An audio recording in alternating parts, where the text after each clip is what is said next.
contracted at 170 pounds and scheduled for 3 5-minute rounds. Introducing first, fighting out of the blue corner, representing Halifax BJJ. He is making his professional debut. Put your hands together for Corey Littler.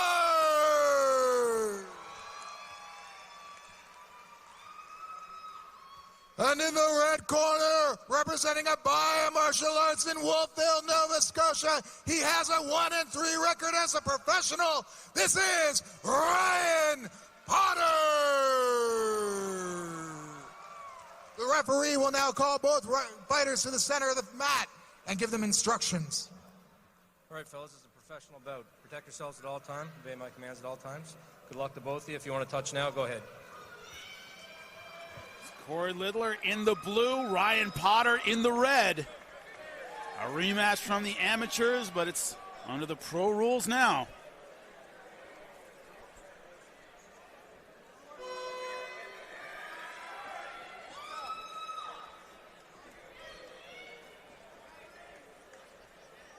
Both fighters, as you pointed out, tall for this weight class, rangy.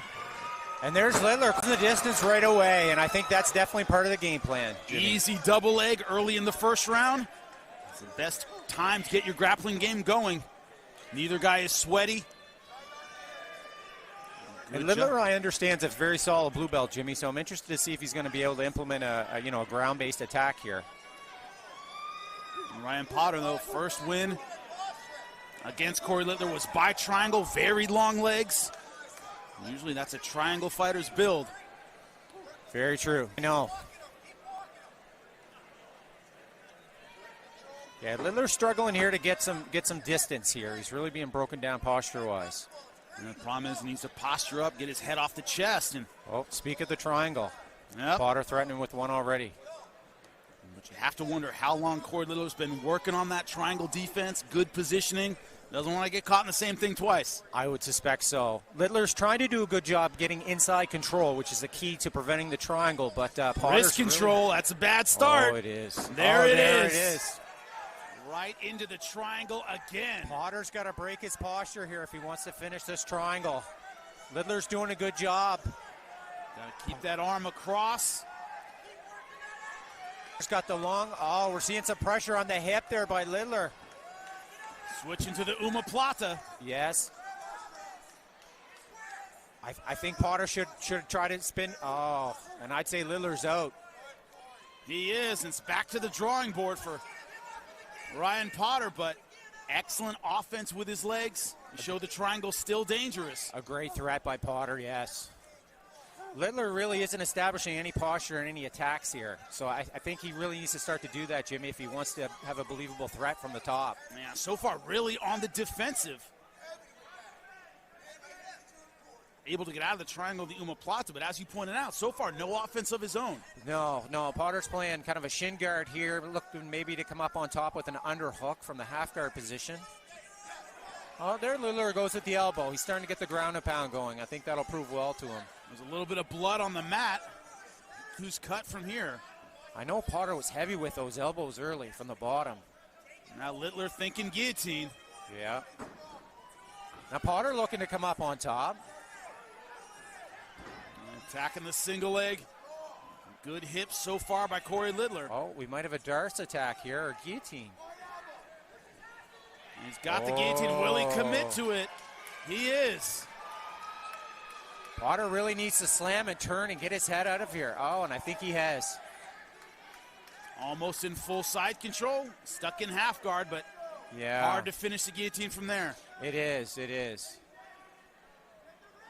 And now we're going to see Potter's top game. Good work with the short forearms and elbows. Yes, Potter seems to be much more aggressive with the ground and pound than Littler was. Once again, it's Littler on the defensive. Potter looking to take the back here, Jimmy. He does. He has one hook in. Good job pulling him back into his lap. Yes, very aggressive with the ground and pound. That's going to create some openings. He's got the second hook. Oh, Littler's looking to come up on top here, but it looks like Potter's going to be the man on top. Ryan Potter stays in the mount, now unloading with the ground and pound. Gives up the back a bit here. We'll see if Potter could go for the choke. So far, especially when it comes to the grappling, it looks like Ryan Potter just a step ahead of Corey Littler. I think so, and that goes to show of Potter's edge in the experience, I think. I think Littler's still predominantly a grappler on the ground. He hasn't really transitioned into the ground and pound back and forth with the grappling to really mix it up and give that double threat. Man, that's what we're doing so successfully. You see, he punches, it opens up, now going rear naked choke. He might be under the chin there. It's hard to tell. Good pressure with the hips. He's almost got it. Oh, no. Good escape. Yeah, great job by Littler. Now Littler's on top, but he's failing to get posture. You can hear his corner yelling for posture. Oh, there he goes. Now he's got the ground and pound going, Jimmy. And as he's able to do that, his chest comes up, but good transitions, good scrambling by Ryan Potter. Yes, great job. Great guard pass there by Potter and into another dangerous spot here.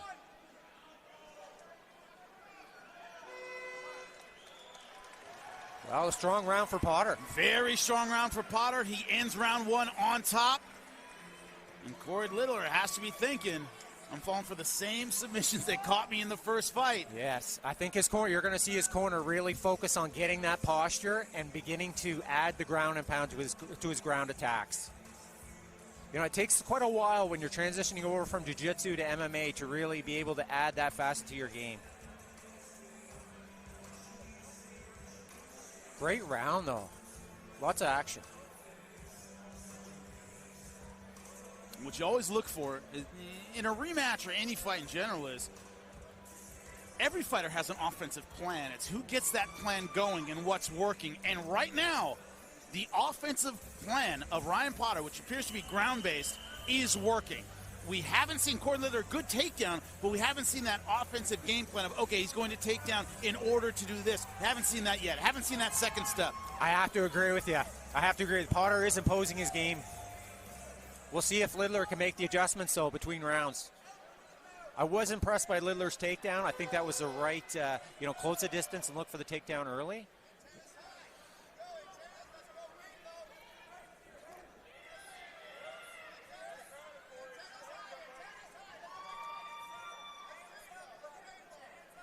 Neither man overly aggressive here in the stand-up. That's a little bit surprising, especially Corey Littler, was on the defensive on the ground. You think he might want to open up on the feet, see what he can get done with the kickboxing. I agree. And it hasn't been a combination-based attacks here. It's been one-ups here, jabs and leg kicks. Body language tells me Ryan Potter might be just biding his time, waiting to explode, probably into a takedown, because I think he's confident on the ground. I think so.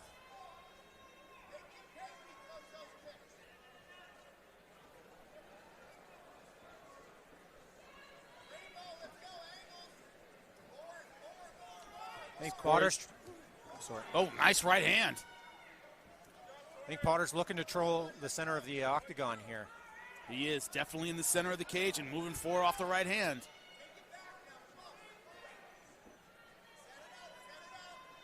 If you're Corey Littler, you want to turn this fight around. You have to demonstrate that you're going to be aggressive and get your opponent on his heels. And so far, surprisingly, in my opinion, we haven't eaten round two. No, and he hasn't really been stringing his punches together either in combinations. But we'll see what the round brings here. Trying to counter the leg kick with the right hand over the top. That's the easiest leg kick counter. Every time he kicks, you punch.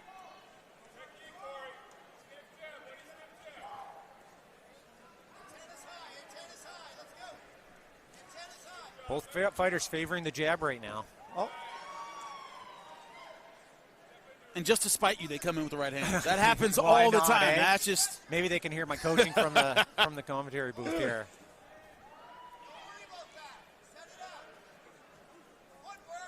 Oh. Going to take down high crotch, gets him down. There we go. Yes. Littler again, but again, he's forced into this head-down position here by Potter, I think. Yeah, glued chest to chest. Makes it easy to set up a lot of submissions there. If your opponent's not in a postured position. Yeah, that's where all the magic happens from guard, when you can break down your opponent. You hear his corner saying you got a posture, but Yeah, it really starts with that inside control, doesn't it? Where you're able to push off your opponent and drive your head up. It's interesting, though, here it looks like Potter's trapped, so he's got like a butterfly guard or half butterfly guard here. And I don't know if Potter's really looking to use that to his advantage or just go back to a closed guard where he can hunt his triangle again. And Corey Littler not trying to pass on that weak side, the left side with the knees exposed, not trying to pass at all. No. Going to the Z-guard position, knee across the belly. Let's see if he uses that effectively, but not a lot of ground and pound from Corey Littler on top. No.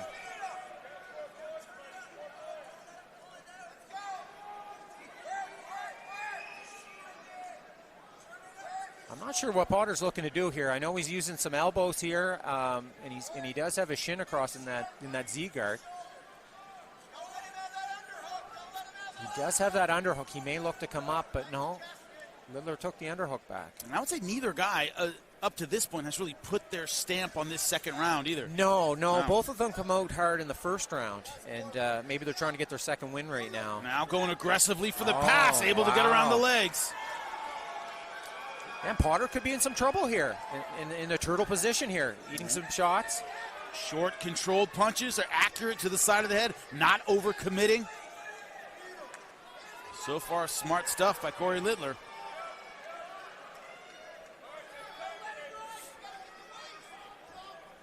Going back to the single leg.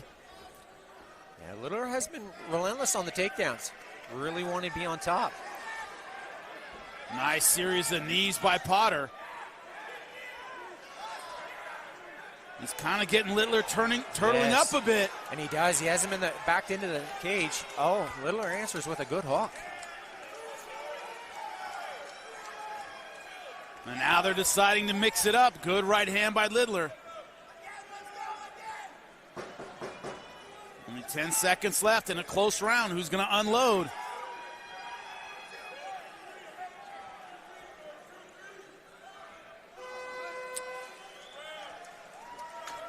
And that is the end of round two. Very close second round between Ryan Potter and Corey Littler. Yeah, that round could go either way. I have the first round Potter with the second round kind of up in the air. So, this fight really is up for grabs heading into the third. So far, it has been Ryan Potter with the advantage on the ground. Both guys exchanging on the feet. They had their moments. Excellent job with a sequence of knees by Ryan Potter. Corey Littler, though, finding some success with the right hand later in the round.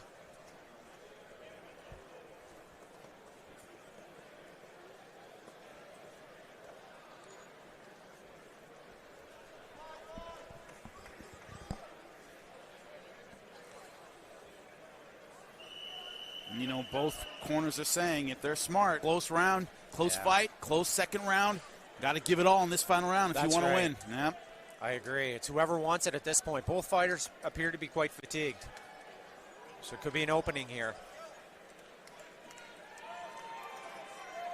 Pro debut for Corey Littler is a big difference between 3-minute and 5-minute rounds.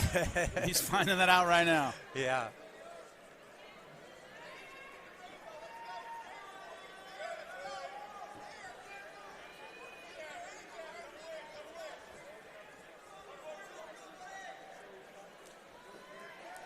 Nice combination. Finally putting them together, and it's paying dividends. Is he ever? For Corey Littler. A lot of them blocked, but some of them getting through. And Ryan Potter says, bring it. Comes back with a leg kick of his own. Yeah, Littler's following that the old adage, be first. But he is taking some heavy breaths right now. He might have punched himself out with that combination. Oh, nice double leg. Might be just the break he needed because he was looking fatigued. It could be. It could be. I'd really like to see him get some posture here, though. He does have inside control here, so he might be able to peel that hand off the top of his head and start to build up. Potter, I don't think, wants to be here. It's tough to submit a guy, that tight up against the cage. And, first round was his, second round could go either way, so he wants to be careful here.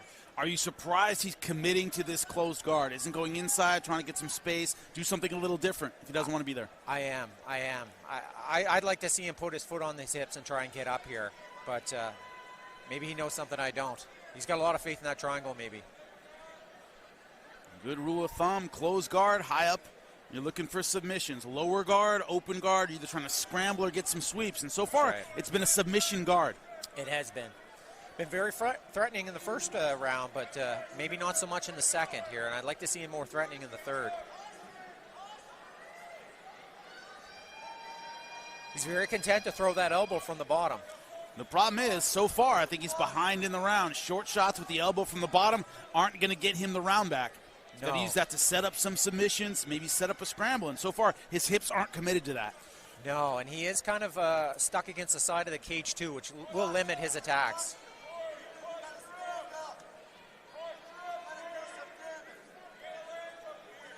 Littler's corner calling for him to posture up and land some damage, and I agree with them. Yeah, one thing he has not done is open up with his ground and pound. No. Seems like he's very cautious, very respectful of the submission skills of Ryan Potter. And that has negated a lot of his top game offense. Very true, very true. Yeah, he's really struggling to get some posture.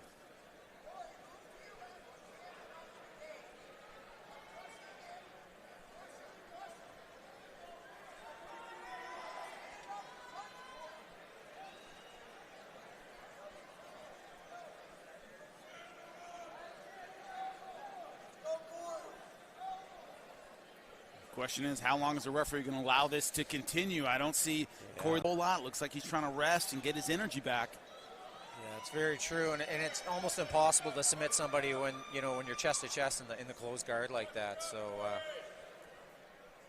And strategically, I find it an interesting choice that Corey Littler is fighting as though he has the second round in the bag and just needs this third one. I'm not saying he's wrong, but he's not fighting as though he needs a finish or needs an emphatic third round. That's a little surprising. That's a great point. That's a great point. You think he might want to be a little busier here. But maybe he knows something we don't.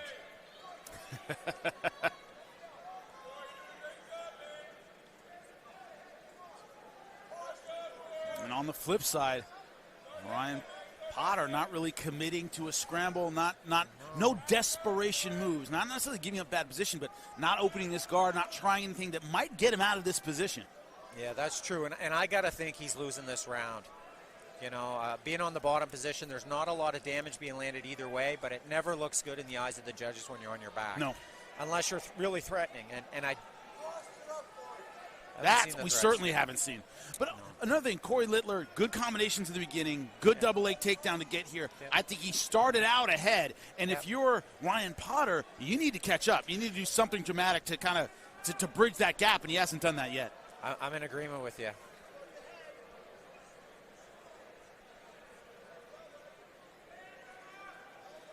Lost his mouthpiece, putting it back in, but only 10 seconds left. Got to do something dramatic if he wants to reverse the course of this round. I think we're gonna end where we began. Now the question is, if you believe Corey Littler won the third round, which we believe he did, is that enough? Did he win round number 2? That's the big question. That is the question, because I think we're all in agreement. Round 1 went to Potter. This could be a split decision, right? I think this is one where referees are going to see that second round different. So I'm really interested to see how they see this one. It is up to the people who have the most thankless job in mixed martial arts. That is MMA judges. It's a difficult thing to score, punches versus submission attempts, right? And we only notice you when you do it horribly, horribly wrong. Yeah. So, Littler did a great job in the wrestling department. I think he was probably 4 for 5 on takedowns. Potter was, very aggressive on the bottom and showed some great jiu-jitsu on the top and some good ground and pound too. So it is going to be interesting to see how this is scored. But going back to the drawing board, should he lose this fight, and we don't know, Ryan Potter very accepting of the takedowns late in close fights, late in close rounds. That's a bad tendency especially when you advance your career, you're taking on D1 wrestlers, got to make them pay for those takedown attempts. He never saw a takedown he didn't like. Now, you can have faith in your guard, but it can cost you points in close fights. That's very true. Yeah, he really struggled to sprawl, and crossface whizzer just kind of wasn't there for him tonight. So, being a tall fighter, it is tough sometimes to defend those double legs when a guy gets deep on you. But again, we'll see how the judges score this. I'm really excited to see how what they saw. Not being tall, I'm going to have to take your word for it. I have no idea. I assume. Yeah.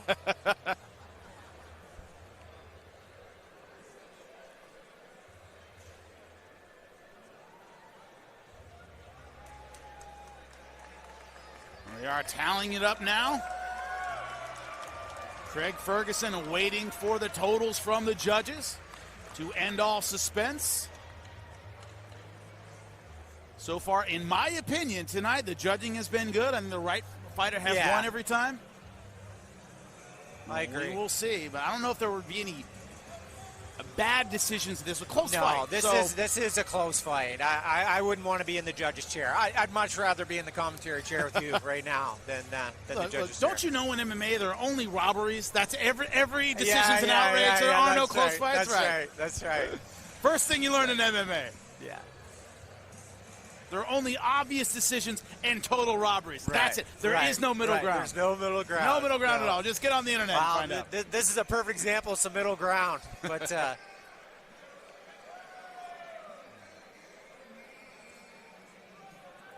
final tallies are in. Wow. Craig Ferguson is going to let us know what happened.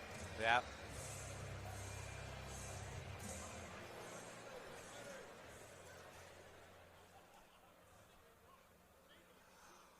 Ladies and gentlemen, we have the decision of the judges. Judge Craig scores it 28-29. Judge Don Robinson scores it 28-29. Judge Paul Dwyron scores it 27-30. For the winner by unanimous decision, Ryan Potter!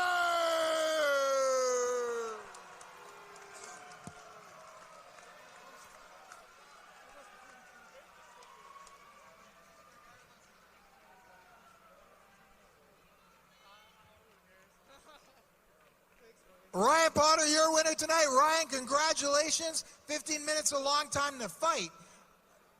There was a kid watching you in the front row. He was cheering for you, and he said, the guy I like is on the back. And I said, well, when you're on your back, you're not always losing. And apparently the judges agreed. Tell me how you think it went. Well, in the middle of the fight, I was thinking of Boss Rutan when he won the heavyweight title, off his back, throwing elbows.